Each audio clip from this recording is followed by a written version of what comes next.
नमस्कार, आप देख रहे हैं आवाज एट 9। मैं हूं विपिन भट्ट। शुरुआत करते हैं इस वक्त की हेडलाइंस के साथ। कल बैंकों में नहीं होगी नोटों की अदला बदली, सिर्फ सीनियर सिटीजन बदल पाएंगे अपने नोट। ज्यादा पैसे जमा होने पर जनधन अकाउंट की भी होगी जांच। हाउसवाइफ मजदूरों के खातों पर भी आईटी की नजर, दोषी पाए जाने पर होगी कार्रवाई। एटीएम से पैसे निकालने में बनी रहेगी दिक्कत, नोटबंदी के 10 दिन बाद भी महज 13% एटीएम से निकल रहे हैं नए नोट। नोटबंदी को लेकर संसद में भी नहीं थम रहा हंगामा, लोकसभा राज्यसभा सोमवार तक के लिए स्थगित, सरकार और विपक्ष में तू-तू मैं जारी। नोटबंदी पर अदालतों ने भी उठाए सवाल, सुप्रीम कोर्ट बोला हालत बेहद खतरनाक, हो सकते हैं दंगे। कलकत्ता हाई कोर्ट ने कहा बिना दिमाग के लागू की गई नोटबंदी। रेट्स ऑफ इंटरेस्ट है बोथ डिपॉजिट और लेंडिंग, वो आगे जाकर और भी कम होंगे। तमाम तकलीफों के बावजूद जल्द सुनने को मिल सकती है अच्छी खबर। एक्सक्लूसिव बातचीत में आईसीआईसीआई की एमडी और सीईओ चंदा कोचर ने दिए कर्ज सस्ता करने के संकेत। लगातार चौथे दिन बाजार की पिटाई, सेंसेक्स 6 महीने के निचले स्तर पर गया, रुपया भी 9 महीने में सबसे ज्यादा कमजोर। टैक्स छूट ले रहे सर दोराबजी टाटा ट्रस्ट को लगा झटका, आयकर विभाग ने भेजा नोटिस।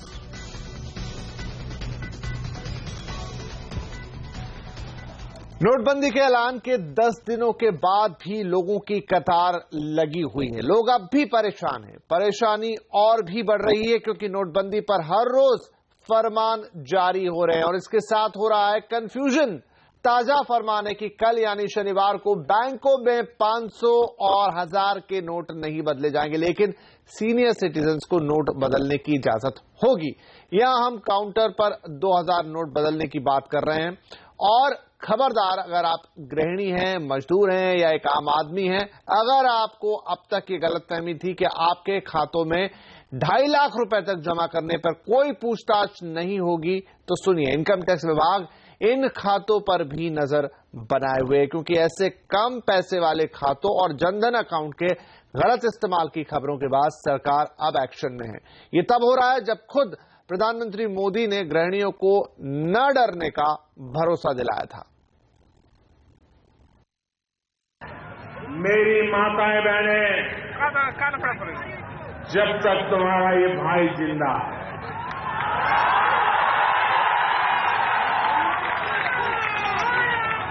मेरी माताएं, जब तक तुम्हारा ये लाडला जिंदा है, आप विश्वास कीजिए, आप कड़ी मेहनत करके 550 रुपये बचा करके बेटी की शादी के लिए पैसा बचाया है, उस पर एक भी सरकारी अफसर आंख तक नहीं लगा पाएगा। तो सरकार ने साफ कहा था कि दस्तकारों, श्रमिकों, गृहिणियों द्वारा जमा कराए गए 2.5 लाख रुपए तक के बारे में आयकर विभाग कोई पूछताछ नहीं करेगा, क्योंकि ये राशि आयकर छूट की सीमा के दायरे में आती है। लेकिन अब सरकार अपने ही वादे से मुकर रही है। वित्त मंत्रालय ने बाकायदा इसके लिए एक प्रेस रिलीज जारी किया है। लेकिन बड़ा सवाल यह है कि क्या सरकार को इस बात का अंदाजा नहीं था? इस बारे में बात करने के लिए अब हमारे साथ हैं हमारे ब्यूरो चीफ लक्ष्मण रॉय।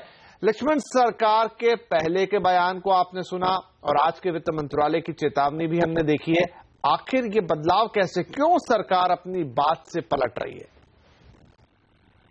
देखिए, मुझे लगता है कि बात से पलट नहीं रही है। इनको अंदाजा नहीं था कि जो हम छूट दे रहे हैं आम लोगों को राहत पहुंचाने के लिए या फिर इस स्कीम को लोक लुभावन बनाने के लिए, उस छूट का लोग इस हद तक जाकर के नाजायज फायदा उठाएंगे। क्योंकि सरकार को ये लगातार अब रिपोर्ट आनी शुरू हो गई है कि जनधन खातों में जो अब तक 2-4 रुपए थे या कोई पैसे नहीं थे, अचानक से वहां पे 50,000, 1 लाख, 2 लाख रुपए जमा होने लगे।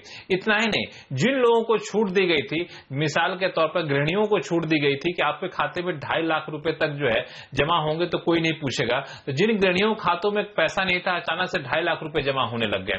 मजदूरों खाते में 2.5 लाख रुपए जमा होने लग गए। और रिपोर्ट यहां तक आई वित्त मंत्रालय के पास खुफिया जानकारी कि ये इनमें से कई लोग ऐसे हैं जिन्होंने अपने अकाउंट को दुरुपयोग होने दिया जानबूझकर, और उन लोगों के पास जिनके पास काला धन था, उन लोगों ने इन अकाउंट धारकों को बहलाया फुसलाया, उनको कुछ रकम दी रिश्वत के तौर पर, कमीशन के तौर पर, और अपना काला धन ला करके इन जनधन खातों में डाल दिया, अपना काला धन ला करके गृहिणियों, कामगारों, मजदूरों को खाते में डाल दिया। तो इन लोगों पर सरकार की पैनी नजर है। यह वजह से सरकार ने, वित्त मंत्रालय ने यह फैसला लिया है कि अगर गृहिणी मजदूरों के खातों में पैसा 2.5 लाख रुपए जमा होता है, अगर उस पर कोई संदेह होता है तो सरकार उसकी जांच करेगी, इनकम टैक्स विभाग उसकी जांच करेगा। इसी तरह जनधन खातों में अगर 2.5 लाख रुपए जमा होता है या फिर मोटी रकम जमा होती है और अगर सरकार को संदेह होता है तो सरकार उसकी जांच करेगी। तो अब सरकार ने अंदाजा नहीं लगाया था, उसी अंदाजा नहीं लगाने का फल है कि सरकार को अपने वादे से मुकरना पड़ रहा है।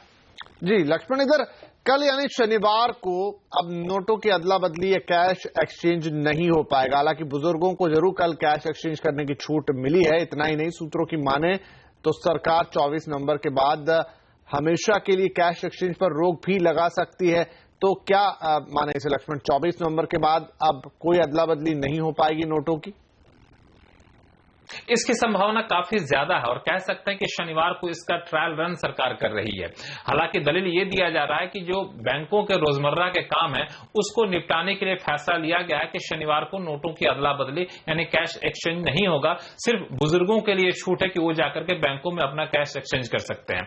अगर वाकई कैश एक्सचेंज नहीं करने के फैसले से लाइनों में बहुत बड़ी गिरावट देखने को मिली तो हो सकता है कि सरकार 24 नवंबर के बाद कैश एक्सचेंज पर पूरी तरह से पाबंदी लगा दे। पाबंदी क्यों लगा रही है, उसके पीछे वजह यह है कि सरकार को कई तरह से रिपोर्ट आ रही है, मीडिया रिपोर्ट भी आ रही है, उनकी अपनी खुफिया जानकारी आ रही है कि लाइन में लगने वाले लोग, नोट बदलने के लिए लाइन में लगने वाले लोग, उसमें से अधिकांश लोग ऐसे हैं जिनको वाकई नोट बदलने की जरूरत नहीं है। वो भाड़े के लोग हैं जिनके पास काला धन है। उन लोगों, वो लोग कुछ लोगों को कमीशन देकर के 500-1000 रुपए देकर के लाइन में लगवा देते हैं और उनसे नोट बदलवा रहे हैं। तो इन दुरुपयोग को रोकने के लिए सरकार इस एक्सचेंज पर पाबंदी लगाना चाहती है। लेकिन सरकार ने यह तय किया था कि एक तय मात्रा में नोट पहले मार्केट में आ जाए, बैंकिंग सिस्टम में आ जाए, सर्कुलेशन में आ जाए, तब हम नोट एक्सचेंज को बंद करेंगे। वो तय मात्रा जो है करीब 60% तक जो टारगेट था उसका सरकार पूरा कर चुकी है। मतलब 60% तक नोट सर्कुलेशन में आ चुके हैं। 40% तक नोट सर्कुलेशन में 24 तारीख तक आ जाएंगे। 24 तारीख की तारीख इसलिए अहम है क्योंकि सरकार ने कहा था कि 15 दिन बाद हम इस नोट एक्सचेंज की व्यवस्था की समीक्षा करेंगे। इसकी मियाद 24 नवंबर को खत्म हो रही है।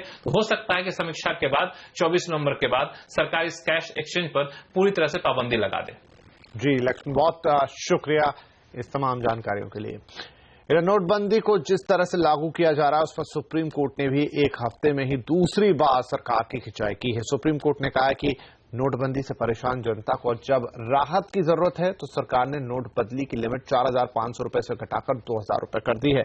सुप्रीम कोर्ट ने सरकार को चेताया और कहा कि हालात गंभीर हैं और देश में दंगे भी भड़क सकते हैं। अब सुप्रीम कोर्ट नोटबंदी से जुड़े सभी मसलों पर सुनवाई 25 नवंबर को करेगा। इधर कलकत्ता हाईकोर्ट ने भी कहा है कि सरकार ने बिना दिमाग के ही नोटबंदी का फैसला लिया, इसलिए रोज नए नए फैसले आ रहे हैं और अगले दिन उसे बदला जा रहा है। नोटबंदी को 10 दिन हो गए हैं, लेकिन नकदी के लिए लोग अभी बैंक और एटीएम्स पर कतार लगाकर खड़े हैं। सरकार और बैंकों के तमाम दावों के बावजूद अभी भी देश के ज्यादातर एटीएम में 2000 के नोट देने के लिए जरूरी बदलाव नहीं हो पाए हैं। सूत्रों के मुताबिक अभी तक महज 16.5% एटीएम्स में ही बदलाव हो पाया। मतलब देश के 2,10,000 एटीएम में से सिर्फ 34,600 एटीएम ऐसे हैं जो 2000 के नोट निकाल सकते हैं। इधर खबरों की माने तो ज्यादातर एटीएम्स बदलाव के लिए कुछ पार्ट्स का इंतजार कर रहे हैं। ये पार्ट्स चीन से भारत आ रहे हैं। कहा जा रहा है कि पार्ट्स की खेप तेजी से भारत पहुंच रही है, लेकिन इन पार्ट्स ने फिलहाल तो पूरा सिस्टम अटका रखा है। नोटबंदी के साइड इफेक्ट बेहद ज्यादा हुए हैं। रोजमर्रा के खर्च की किल्लत हो गई है और कारोबार मंदी की चपेट में आने लगे हैं। हालात ये हैं कि बार बार सरकार फैसले बदल रही है और इससे कंफ्यूजन की ही हालत बन रही है।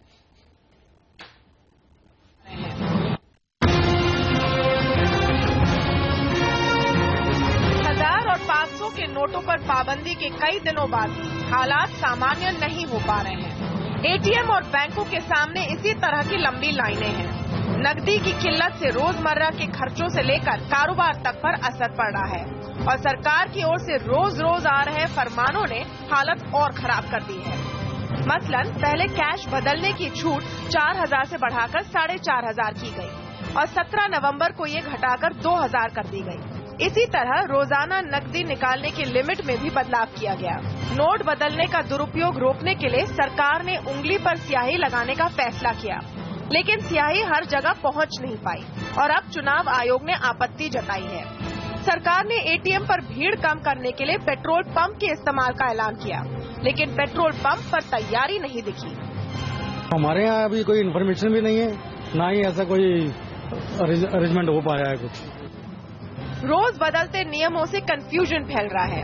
बैंकों से ग्राहकों तक संदेश पहुंचने में वक्त लग रहा है। इस बीच जनता को पता नहीं कि कल कौन सा नया नियम आ जाएगा। बम्बई जैसी सिटी में इतना 4.5 तो कम से कम चाहिए, उल्टा बढ़ाना चाहिए था। उनको कम कर दिया हम लोग ने। ये मतलब बड़े मगरमच्छ पकड़ने की जगह हम लोग ने छोटी मछलियां मर गई। सब ऐसा हो गया। ये तो कोई इंसान अपने 4500 लेके आता है और बाद में उसे वहाँ यहाँ के डिसअपॉइंटमेंट होता है कि मैं 2 घंटे लाइन में लग के मुझे 2000 मिले। तो 2000 का चेंज इधर आम आदमी इधर जाएगा, 2000 का थमा दिया तो 2000 का चेंज भी नहीं मिल रहा। कंफ्यूजन के इस माहौल की वजह से लोगों ने नए नोटों को भी जमा करना शुरू कर दिया है, अपने खर्च कम कर दिए हैं, क्योंकि अभी तक साफ नहीं है कि हालात कब सामान्य हो पाएंगे। और छोटे दुकानदारों से लेकर बड़े बड़े रिटेल शोरूम तक बिक्री में कमी दिखा रहे हैं। और नोटबंदी को लेकर संसद में भी नहीं थम रहा हंगामा। देखेंगे पूरा अपडेट इस ब्रेक के बाद।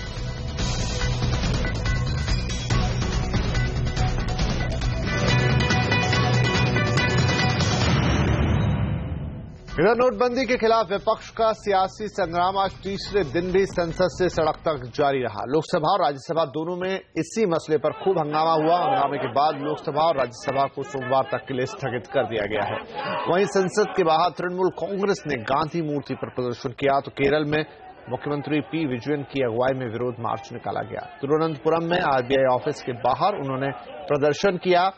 वहीं दिल्ली में यूथ कांग्रेस ने नोटबंदी के खिलाफ बवाल मचाया। नोटबंदी की तुलना उड़ी अटैक से करने पर कांग्रेस नेता गुलाम नबी आजाद के खिलाफ बीजेपी ने संसद से लेकर सड़क तक मोर्चा खोला। दिल्ली में बीजेपी ने रैली निकाली, पार्टी ने कांग्रेस मुख्यालय पर जाकर प्रदर्शन किया। वहीं राज्यसभा में भी इसको लेकर खूब बवाल मचा। सरकार और विपक्ष में इसको लेकर टकराव हुआ।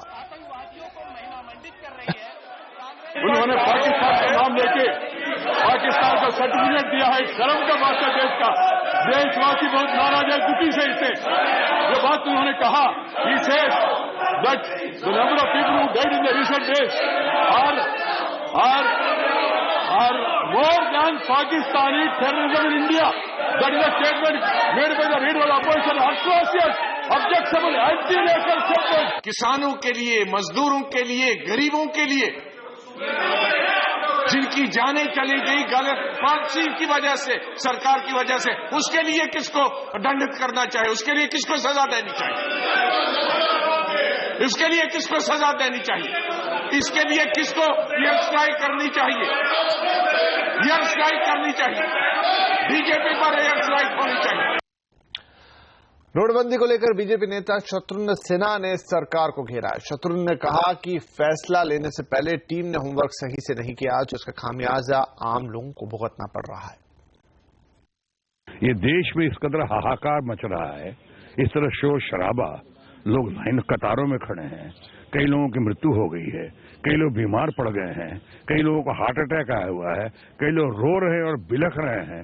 वो कह रहे हैं कि हमें अपना पैसा निकालने के लिए हमें कतार में खड़ा होना पड़ रहा है। और जिन लोगों ने टीम वर्क ने जो होमवर्क नहीं किया और अचानक नीजर रिएक्शन में कुछ बातें कह दी कि वो भी देर से कि आपने 2.5 लाख रुपया आप डाल सकते हैं बैंक में, आप साहब 2.5 लाख रुपया जो है अभी सरकारी अधिकारी जो है वो 10,000 रुपया हफ्ता का निकाल सकते हैं, किसान परिवार 25,000 रुपया निकाल सकता है। ये मतलब क्या है? कितनी बड़ी देर कर दी मेहरबान आते आते। अभी भले ही परेशानी के दिन हो, लेकिन आने वाले दिनों में आपकी ईएमआई कम हो सकती है। ये बात हमसे खास बातचीत में आईसीआईसीआई बैंक की एमडी और सीईओ चंदा कोचर ने कही। लेंडिंग और डिपॉजिट रेट्स पे इसका क्या असर पड़ेगा? आपने देखा कि रेट्स एक्चुअली ऑलरेडी सॉफन होने शुरू हो गए थे। In fact beginning of the month itself हमने होम लोन रेट्स कम किए थे। हमारे जो MCLR है even currently is almost amongst the lowest and yes, इससे भी मतलब जो रेट्स ऑफ इंटरेस्ट हैं बोथ डिपॉजिट और लेंडिंग वो आगे जाकर और भी कम होंगे। आरबीआई ने जिला कोऑपरेटिव बैंकों के ट्रांजैक्शन पर रोक लगा दी है। मकसद है काले धन को सफेद करने का रास्ता बंद करना, लेकिन इससे देश के लाखों किसानों के सामने मुसीबत खड़ी हो गई है। देखते हैं नागपुर से रौनक कुकड़े की ये रिपोर्ट। नागपुर जिले के फेटरी गांव के किसान अनिल मोगे का खाता Nagpur district central cooperative bank में है। गेहूं और चने की बुआई के लिए इन्हें 50,000 रुपयों की सख्त जरूरत है, लेकिन बैंक में कामकाज ठप होने से पैसे नहीं मिल रहे। अब रबी की बुआई कैसे करें समझ में नहीं आ रहा है। अनिल की तरह देश भर में जिला कोऑपरेटिव बैंक के खाता धारक किसानों के सामने इसी तरह की समस्या पैदा हो गई है। अभी मैं पैसे निकलने का आया तो पैसे भी नहीं दे रहे मेरे को। कभी मेरे को चने की बैग लेने का है, गेहूं की बैग लेने की मेरे को, तो बैंक वाले पैसे नहीं दे रहे थे, फिर कैसा करेंगे? और जो पैसे थे मेरे पास वो पैसे में जमा करने के लिए आया तो वो भी पैसे नहीं ले रहे, फिर बाद में क्या करेंगे हम लोग? जब 1000 की और 500 की नोट नहीं लेते क्योंकि RBI का ये है क्या। अब किसान ने जाना कहा, किससे मांगना पैसे? मार्केट के अंदर भी पैसा नहीं, लोगों को अगर किसी से उधार लो तो उसके पास में पैसा नहीं। देश में तकरीबन 1700 कोऑपरेटिव बैंक हैं, जिनकी अधिकतर शाखाएं ग्रामीण इलाकों में हैं। महाराष्ट्र, उत्तर प्रदेश, मध्य प्रदेश के साथ बंगाल जैसे राज्यों में इनका दबदबा है। करीब 70% किसानों के खाते इन्हीं बैंकों में हैं। इन बैंकों का काम आज भी ऑनलाइन नहीं बल्कि बही खातों से चलता है। यही वजह है कि इन बैंकों में काले धन को सफेद करने की ज्यादा गुंजाइश दिखती है। हमारे पास पैसा नहीं है तो हम बैंक खोलने से कुछ मतलब नहीं, लोगों की गालियां सुनने से कुछ मतलब नहीं। तो सर्कमस्टेंसेस में फोर्स अस, इसलिए हमारा रिजर्व बैंक से रिक्वेस्ट है कि जो न्याय बड़े बैंकों को है तो हमारी रिक्वायरमेंट के हिसाब से हमको थोड़ा बहुत तो पैसा मिलना चाहिए। देश के अधिकतर कोऑपरेटिव बैंक्स पर नेताओं का दबदबा होने की वजह से भी RBI को यह शक है कि कहीं नेता अपने ब्लैक मनी को क्रेडिट कोऑपरेटिव सोसाइटी के आड़ में व्हाइट न करा ले। और शायद यही वजह है कि RBI ने इतना सख्त रूख अपनाते हुए सभी प्रकार के लेन देन पर कोऑपरेटिव बैंक्स के रोक लगा दी है। लेकिन इस फैसले ने ग्रामीण अर्थव्यवस्था की कमर तोड़ के रख दी है। अगर जल्द ही बीच का रास्ता नहीं निकला तो किसानों की मुश्किलें आने वाले दिनों में बढ़ सकती है। रौनक कुकड़े, नागपुर। और इधर नोटबंदी के चक्कर में बाजार और रुपए की भी हालत हुई खराब। पूरा अपडेट इस ब्रेक के बाद।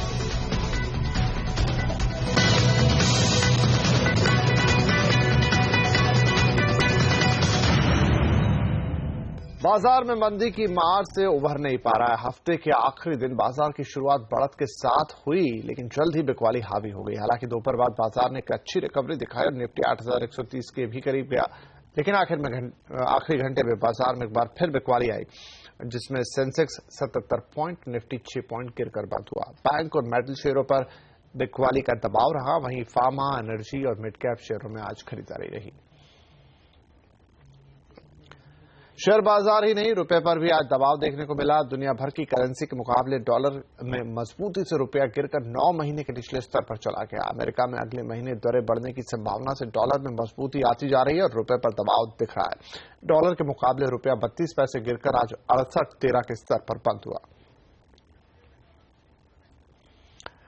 इनकम टैक्स डिपार्टमेंट ने सर दोराबजी टाटा ट्रस्ट के मैनेजिंग ट्रस्टी को नोटिस भेजकर जानकारियां मांगी है। मैनेजिंग ट्रस्टी और वेंकट रामन को पूछताछ के लिए बुलाया भी गया है। ये नोटिस 2013 के CAG रिपोर्ट के आधार पर भेजा गया है, जिसमें कहा गया है कि ट्रस्ट चैरिटी की बजाय मुनाफे के लिए काम कर रहे हैं और गलत तरीके से ट्रस्ट को मिलने वाली टैक्स छूट का फायदा उठा रहे हैं। समय से पोजीशन न देने के मामले में यूनिटेक को सुप्रीम कोर्ट से झटका लगा है। सुप्रीम कोर्ट ने दिल्ली हाईकोर्ट से उस आदेश पर रोक लगा दी है जिसमें हाईकोर्ट ने तमाम निचली अदालतों और कंज्यूमर फोरम की कार्रवाई पर रोक लगाई थी। दरअसल गुरुग्राम के सेक्टर 70 में एंथिया फ्लोर प्रोजेक्ट को लेकर लोगों ने कंज्यूमर कोर्ट का दरवाजा खटखटाया था। लोगों ने समय से पोजीशन न देने पर बिल्डर से वापस अपने पैसे की मांग की थी। अब सुप्रीम कोर्ट ने यूनिटेक को नोटिस भेजा है और जवाब मांगा है। इस मामले की अगली सुनवाई 11 जनवरी को होगी। और जाते जाते किसानों के लिए एक मीठी खबर। विधानसभा चुनाव से ठीक पहले उत्तर प्रदेश सरकार ने गन्ने का SAP यानी स्टेट एडवाइजरी प्राइस 25 रुपए बढ़ा दिया है। पहले ये 280 रुपए क्विंटल था, जिसे अब 9% बढ़ाकर 305 रुपए प्रति क्विंटल कर दिया गया है। गन्ने का दाम बढ़ाने का फैसला आज उत्तर प्रदेश कैबिनेट की बैठक में हुआ। साल 2012-13 के बाद पहली बार राज्य में गन्ने की कीमत बढ़ाई गई है। पिछले 3 साल से राज्य सरकार ने 280 रुपए क्विंटल पर ही गन्ने की कीमत को स्थिर रखा था। और आवाज एट 9 में आज के लिए इतना ही। आपसे फिर होगी मुलाकात, तब तक के लिए नमस्कार।